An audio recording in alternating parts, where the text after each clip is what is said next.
Yes, welcome, Carey, to this thing that we are calling Corona Conversations. And I'm not sure that everybody in Denmark knows who we are because there's a lot of ignorant people in this Oh country. no. There's a lot of people in Canada who have no idea who I am. So anyway, yeah, my name's Carey Niewhof. I'm the founding pastor of a church called Connexus Church north of Toronto. I've written some books for leaders, also do a leadership podcast, and I have a blog. So yeah, that's what I do. I write in the leadership space. And now we're in the middle of the Corona pandemic, and also where you are in Canada. How have you personally kind of experienced the whole thing? Well, we're in almost day 50 of semi-isolation now. So we're in shelter in place and lockdown like everybody else is. Yeah, it's been a radical change. So part of me, to be honest with you, now I have not had friends or family die of COVID. Had some friends' parents go through it, and they're off the ventilator and in recovery. So I haven't been personally, like in my close relational circle, had any tragedy. But obviously, I realize millions infected, hundreds of thousands dead. This is a calamity. But in many ways, I've kind of enjoyed the time at home. I was supposed to be in Australia, Atlanta today, Nebraska, LA, like all over the place. And, I got grounded with the rest of the world and been asking the question, what does this make possible? So I've really enjoyed the time home. I've enjoyed the time with my wife. I miss people. I miss, we can't go for a walk in the park right now because the parks are closed. It's getting to be spring here. So we're boaters. We can't launch our boat. Can't even get my boat. The marina's closed. Trying to order a gluten-free birthday cake, and all the gluten-free bakeries are closed. And so, yeah, it's a very, very different world. But I think it's also some opportunity too. I feel like we've been given a massive reset. And so I've been on a personal level trying to figure out, almost like a garage sale. We have those here in North America. You're trying to figure out, what am I going to keep and what am I going to discard? What is worth hanging on to in this next season? And then what are some of the things I'm going to throw out? So having, pardon me, a lot of those conversations with myself, with my team, with my wife about, whatever normal looks like, what are we going to do differently when normal hits? So it's almost like, a forced wilderness you have stepped into. And so how do you experience that, this isolation? I mean, because it does something to us as human beings. I mean, Yeah. so how have you experienced that this wilderness is maybe sharpening you or maybe challenging you in different ways? Yeah, I think it's come out in different ways at different times. I mean, as we record this at the end of April, I think it's not as uncertain and chaotic as it was in March, where nobody knew which end was up, what day it was. So it feels like there is beginning to emerge a new rhythm that at least is going to be an interim rhythm for now. I would say, when it first hit, I went into scramble mode. I lost a year's worth of income from speaking almost overnight. And we do a lot of course sales.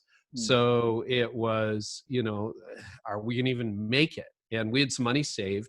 But I went through with the finance people, and we knew that we had a runway that was going to last for a few months, which was great.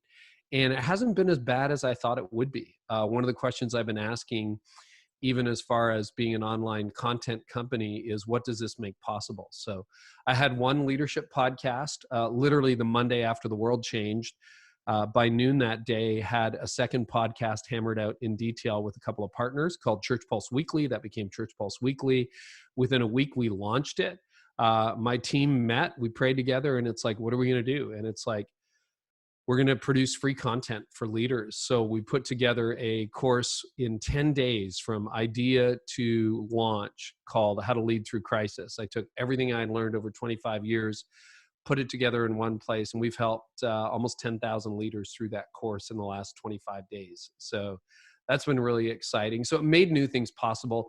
Emotionally, it's been a roller coaster. It kind of is. I just checked in with my team today. I went through a period of exhaustion, just like fatigue, overwhelm at times. Every time I thought I got something done, my phone blew up with 10 new texts, 15 new requests. We're getting hit up every day to be on webinars, podcasts. It's like all this incoming. And so we basically shut all that down and just said, no, we're going to say no to all the outside stuff so we can focus on some really important priorities. And, as an introvert, this has actually been a little bit of a welcome relief. I used to be an extrovert, but 20 years of ministry changed that. So I'm actually still enjoying not eating in restaurants, still enjoying being at home. But I really miss people. And I know that, I'm anxious for life to get back to normal, even though I know that's not going to happen. Yeah, I mean, I just talked to a friend today that he said, I mean, I'm zooming out at the moment. I mean, because in the beginning, there was like this thrill about, hey, it's actually possible to do some online stuff. But it seems like, I mean, we also are around day 50 or 52 or whatever it is. And it seems like the first enthusiasm around, Zoom meetings and being community online, it seems like I mean, we can't handle it anymore. Well, it's changed, Thomas, because I've led a virtual company since I stepped out of the lead role at Connexus, and my blogging and podcasting have taken off. And I've got, there's 7 of us now who do this semi full time. So I've led by Zoom for 5 years before people even knew what Zoom is. And so it's not like it was new to me, but I would say just the intensity and doing 100% Zoom. And like even yesterday, I think I had 5 hours of Zoom calls, and then I'm just tired of talking. I'm tired of looking at a screen. I'm tired of, I'd love to do some research on this, but I'm pretty sure it's actually more draining to do 5 hours of video meetings than it is to do 5 hours of in-person meetings. Yeah. But I don't know whether that's true. That's my experience and the experience of many. But there's something different about it, qualitatively different about it, that leaves you feeling a little more tired at the end of the day, I found. I mean, for sure. I mean, one of my colleagues, he's like had a concussion last year. And one of the things that he was told not to do was to look at screens because it was too draining for his brain. Oh, really? Okay. So I mean, definitely to look at a Zoom screen with such bad quality, it has to do some bad to us. I've upgraded my webcam. I upgraded some lighting. Yeah. I changed the boom arm on my podcast microphone. So I've got like some kit, but I hear and I'm on a 27-inch iMac, not a laptop, but on this, I got a laptop there and, an iPad and all the devices, but it's still tiring at the end of the day. But I mean, if you should just move on a little bit, I mean, what is it that you're observing in culture at the moment? Because I mean, when you look out at the world that we're living in, it also seems like stuff is going on there, and it will just be good to hear what are you observing where you are at, and what is it doing to people in general? I think at the time that we're recording this, there is a season, and I've seen this here in Canada, to some extent in the US, where everybody kind of rallied together like it was wartime and, hey, we're going to fight this, we're going to get this. And we saw the best of humanity. I think we've also seen some of the worst of humanity. It seemed like for a couple of weeks at the beginning that this was a nonpartisan issue. And now it seems to be a partisan issue again. Particularly most of my audience is American, and I do most of my speaking in the US when we used to speak.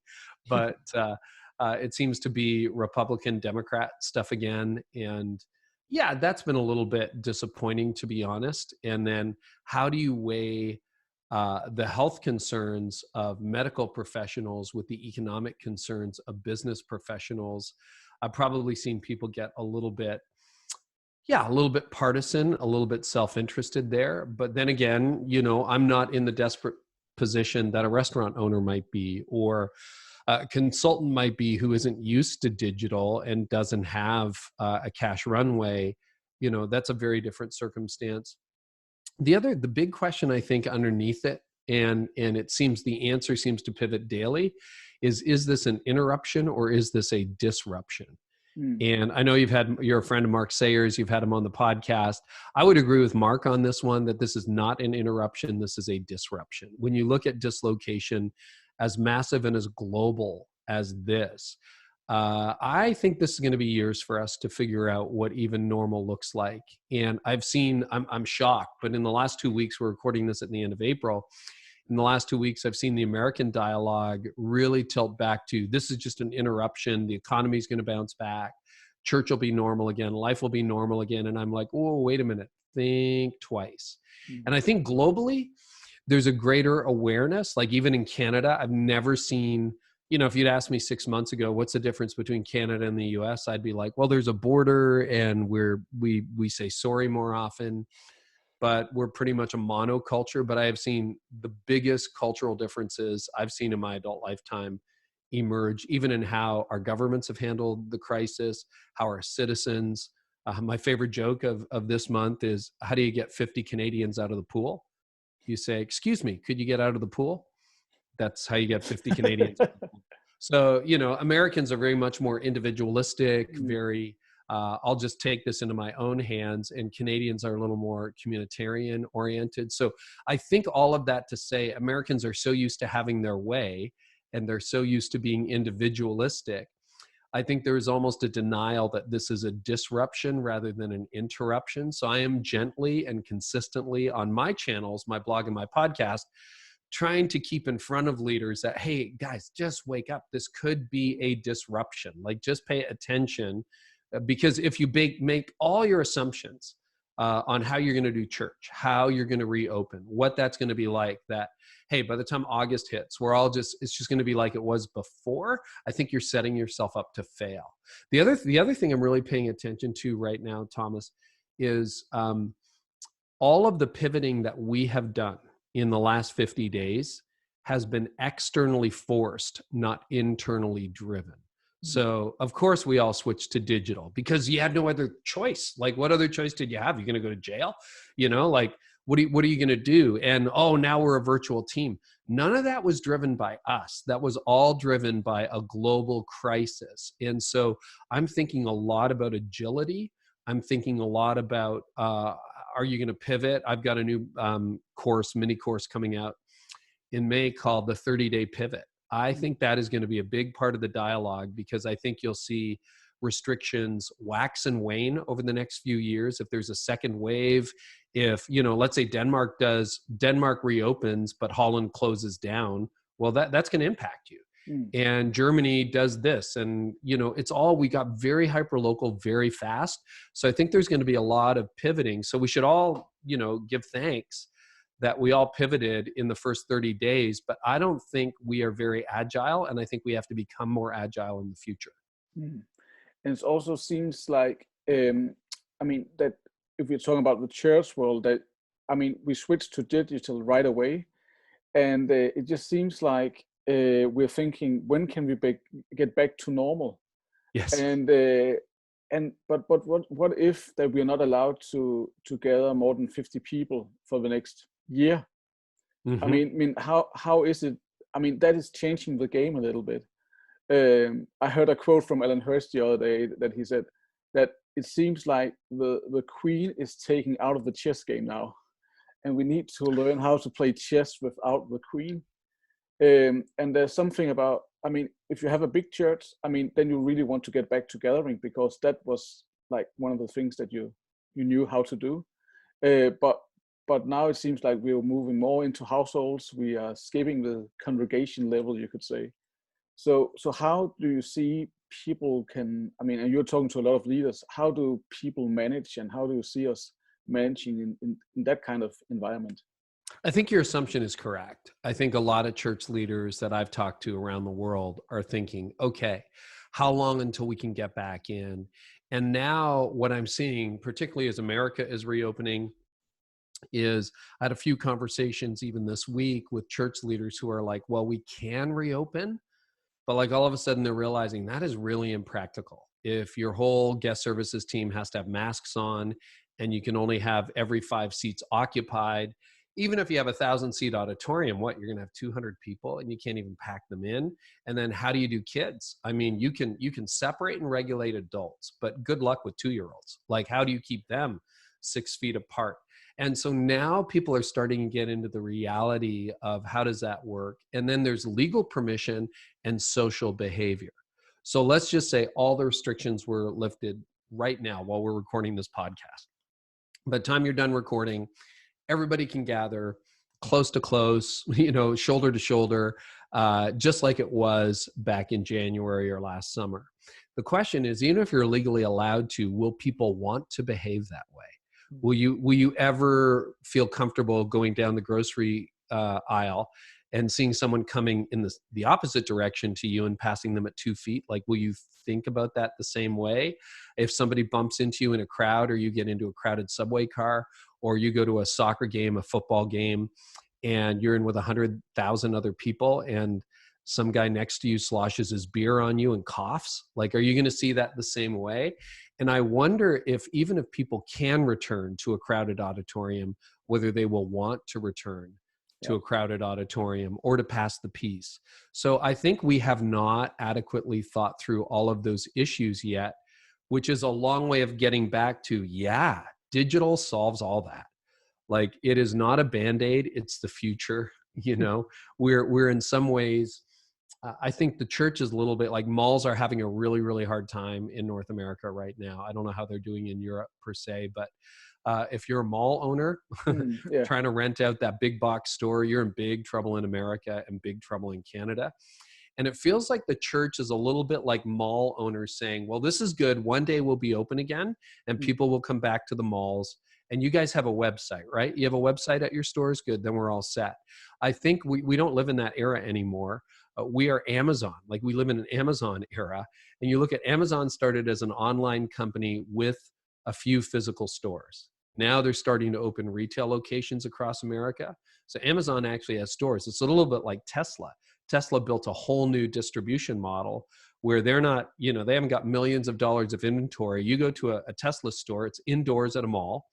They've got 2 cars there, perhaps 3 if you're fortunate, and you can't really test drive them. It's like, what? And so I think the church in the future is going to be a lot more like Amazon, a lot more like Tesla, that has physical expressions. But I think in the uncertain, like, we're moving into a very uncertain era, I should say. And so I think we have to prepare to be digital first with physical expression second. And I think that's going to be a major pivot. We're going to feel like mall owners in America trying to figure out what the financial piece is going to look like for the next 20 years in the age of Amazon. And that's also one of the things that I wanted to ask you about, because I mean, you're talking a lot on different platforms about the digital church. And I'm just sometimes wondering, I mean, in a post-Christian context like the Danish, where it's mostly like we have a big state church, but it's like less than 2% that goes to church on a Sunday morning. Just to become digital, I'm not sure that will kind of, that people will come by, our digital offers that we have, because I mean, why should they? I mean, why should they go into my church's Facebook site? Or I mean, it seems like in a Christian culture like the American, this is just my assumptions. There's still a big market for people wanting to try out church, but in a more post-Christian setting like the Danish and the European, it seems like even though we go digital, it will not mean that we're then seeing a lot of people. We have to be even more creative than just streaming our services, because we need to hit people in a different way that speaks differently, that is and more use with, this is just my use with media platform what it is actually used for, like small videos that is like communicating a story or an idea or something like that. I don't know if you have any thoughts around that, but well, I've spent just enough time in Europe over the last decade to have an uninformed opinion. But I mean, you can measure it in months, not in days or like Instagram posts. So I've done a speaking tour of Scandinavia, Germany, vacationed in Holland numerous times with family, have been through France. And so I have a little bit of a snapshot of the church in Europe. But here's my observation from an amateur. I would say, if you look at the old church, it is shoring up whoever is left, the true believers, the 4 Lutherans that gather over here, or the 5 Christian brothers who gather over there, or the 50, or the Christian Reformed in Holland. You know, we have 75-year-olds who gather every Yeah. Sunday. And that's more like a consolidation of the faithful. And I come from, both my parents are Dutch immigrants, so we're a little bit tied to European culture more than most people would be. However, if you look at the growing churches, the church leaders that I know in Europe or even in the UK, they are not so much trying to consolidate the existing Christians who are left or provide chaplaincy for the existing Christians who are left. They're 100% into evangelism. So you go to Hillsong in Europe, or you go to some of those growing evangelical churches in Europe. They're about introducing people to Jesus. So I think you're absolutely right. If we are taking an irrelevant service that speaks to 50, 75-year-olds who are gathered on a Sunday, that's going to get zero traction online, because the 75-year-olds who have voted against Jesus voted a long time ago, and they're not looking for that. So I think it's a pivot. I think it's looking at, how do we do evangelism? It might be the next generation of church leaders. It might be the youth pastor who takes it online. And I actually think there's going to be a whole other skill set for pastors in the future. I've had to get used to shooting for video. So if you go back 12 years ago, that was still very, very novel. But when we started Connexus Church in 2007, we launched it as a video church. We were double portable for a while. And then one of the last things I did as lead pastor in 2014, 2015, before I handed it off to the next generation, was we built our broadcast campus. And my joke when we toured through, you know, how you open a brand new building, we spent a few $1 million on it. We tour people through and they're like, oh, look at that, look at that. My joke in 2015 was that we built a broadcast studio with a church attached. Well, I had no idea that 5 years from now, that would be the only way that you could get to church. But I think that is the future at church. It's going to be digital first. It's going to be a broadcast facility with a physical gathering space attached to it that we may be able to use some weeks now, and we may not be able to work others. And that's a very different style of communication. So I think in the future, what's going to happen, if you look at YouTube, it's full of 14-year-olds who were born on their phones, and they're really, really comfortable speaking directly to a camera. You look at the current generation of preachers, we were all trained to speak live in a room, which is a very different skill set than looking into a camera. So over the last 10 years, I've done a lot of straight to camera stuff. And I'll tell you, it takes, you know, for a guy my age, my stage, it takes a lot of training and retraining to do that. I'm at the point now, I'm very comfortable doing it. I shoot online courses. I do video podcasts. I shoot videos on a weekly, daily basis sometimes, Zoom meetings, the whole deal. So I'm doing online conferences, online events. So I'm very comfortable speaking to a camera. I think that is a non-negotiable skill. And I think the only kind of pastor that will minister in the next generation will be people who can do both, can speak direct to a camera and speak into a room, whether that's a full room or not. And then there may actually be some digital native pastors who only ever do online. But I think that is as big a shift when you look at the old church from what I've seen in Europe to the growing churches that I see in Europe. One is focused on shoring up the believers. The other is focused on evangelism. Evangelism now is moving to digital. And when you bring that online, I think there's a future for that. Actually, I was just on an interview with Rick Forbes, who is like the bishop of church planning in the Anglican Church. Yeah. And he used to be in the HTB, and he was saying that, I mean, they had a vision of planting 400 new churches in London over the next 10 years or something like that. And then he was said, but this coronavirus thing is kind of, they're like rethinking their whole strategy, because if, as you said, if people are afraid of gathering in the large crowd, I mean, how can we then even more equip like the house church or the like? How can households be families on mission, and actually let that be the engine of the evangelism as well? I mean, I don't think it's a either or, but I think it's a both and. That we both need to be digital, but we also need to be even more like present in where we are living and where we are as people. I think you're right. And if you look at digital does not know geographic boundaries. Like here you are in Denmark and I'm north of Toronto, Canada. and we're talking in real time. This message is going out, if your podcast is like mine, to almost every country in the world, right? It's not contained to just Denmark. You're going to have people from the UK listening, Australia listening, America listening. And, you know, I'm a Canadian and 80% of my audience is south of the border. So it's a really bizarre world we live in. And people now assemble by affinity. So in the same way music has worked for years, you have U2 fans all over the world. You've got Beyonce fans all over the world. You've got Post Malone fans all over the world, right? It's not like, well, I'm Canadian, so I only listen to this. Yeah. And I think church will become the same way. And then what you might get is individual expressions of it in different regions. So Mike Todd at Transformation Church in Tulsa, Oklahoma, one of the fastest growing, and now if you count digital, largest churches in America, you know, he has over 1 million followers on Instagram. And his following is global. And he's figured out how to make that work in terms of how you do baptisms, how you do home gatherings, giving partners. People have learned to give in that model. So I think really that is a precursor for the future. Now that is brain bending.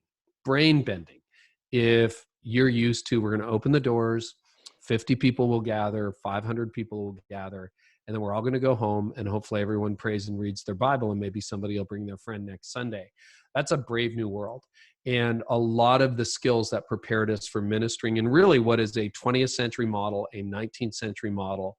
And all we did was we stuck on a social media account, a web page, and we put a few new lights in the auditorium. Like that was not innovation. It's just not innovation. And so now all of a sudden we're at this brave new reality and people are like, yeah, I don't have the skill set for that.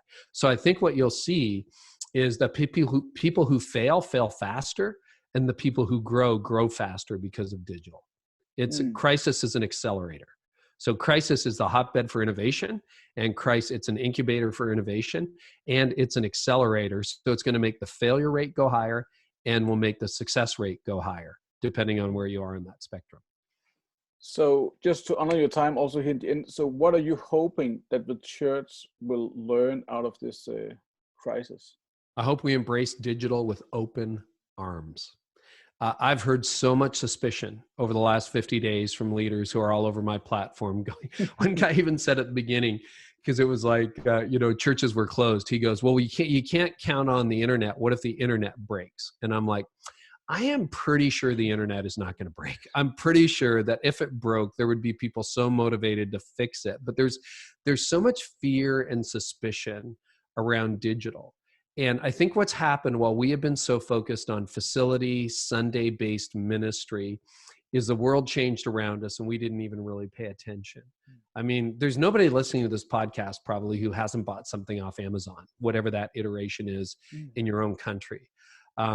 There's nobody who isn't, obviously you're all podcast listeners. Otherwise you wouldn't be listening to podcasts, right? Do you really care what country the podcast is from? No. Do you really care what city you happen to be in, Thomas? No, it's irrelevant.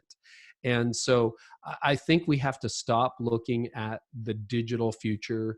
I think we are into the digital default church. That is the church of the future, which will have local expressions and, get over it. It's like, do you want to be a monk that prior to the printing press is like, this machine that you can actually print the Bible with? But listen, I've spent my whole life doing beautiful calligraphy, and there will always be a market for beautiful calligraphy. There will be. Unfortunately, there's probably about 1,000 people in the world right now who can turn that into a living. And for the rest of us, we'll really admire it if we see it, but we don't live in that space anymore. And there was always, at the time of the invention of the automobile and the assembly line, there was a number one buggy whip maker in America and a number one carriage maker in America. And again, now they do stuff for Civil War reenactments, and that's all they really do. Like they've got their niche market. And so I think often we cling to the model and we ignore the mission. So this is as big a change as we've seen with the emergence of digital as a new default, so get this, I talk to a lot of CEOs because I have a foot in the church space, I have a foot in the business space. Every CEO I talk to right now is rethinking, how much am I spending in square footage, rent, mortgage payments, my goodness, my entire team just worked effectively remotely, and it cost us $0 in real estate. Now, I think they're still going to have an office, but they're probably going to cut back. I'm talking to some CEOs who are like a 75% reduction in office space. All these people who are saying, Thomas, I really like you. There's no way we can hire you. What do you mean you and your wife won't move to, I don't know whether you're married, but what do you mean you I and am your married. You are? Yeah. Yeah. You don't want to move to Canada and work with me? Like, you don't want to work? Well, all of a sudden I realized I can hire you. Mhm. And maybe you fly in once a year when we're flying again, Yeah. and we do a team retreat or twice a year. But all of a sudden you realize, wow, we can really employ people we never thought we could employ. I had virtual dinner with a CEO who had a 4-day East Coast trip scheduled. Would have been a day to fly out there, 2 days touring the factory, meetings, another day on the way back. He did the whole thing in 5 hours. He's like, I'm not traveling like that again in the future. So I think when you see business pivot that much, and these guys are all financially motivated, they're like, I know how to cut costs and grow profits. You're going to see massive shifts in our culture. And so I think for the church just to say, well, we'll use digital as a Band-Aid to get us back into our buildings, and then we'll update our website once a month. You're still living in the 20th century. Thank you. I mean, that was a good ending, though. Thank you, Carey, so much for taking time to. Oh, you're welcome. To be with Thanks us. for what you're doing. What? Yes, thank you.